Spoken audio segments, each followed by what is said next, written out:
Welcome back to the channel. In today's video, I'm going to show you how to buy a movie on YouTube TV.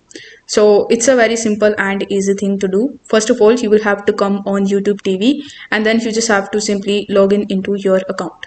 Afterwards, you need to click on this magnifying glass icon or the search icon in the top right hand corner of the screen, and then you will be landed on this search page. Now over here you just have to simply browse the movie that you want to basically purchase. Let's say I search for this movie that is named as The Missing.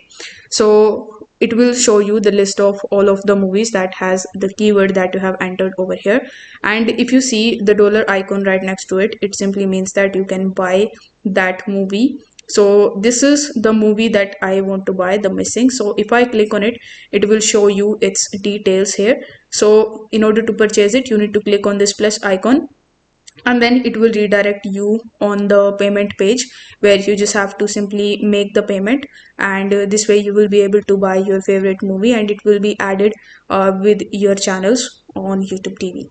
So if this video helped you out, don't forget to like the video and subscribe to the channel. Thank you so much for watching.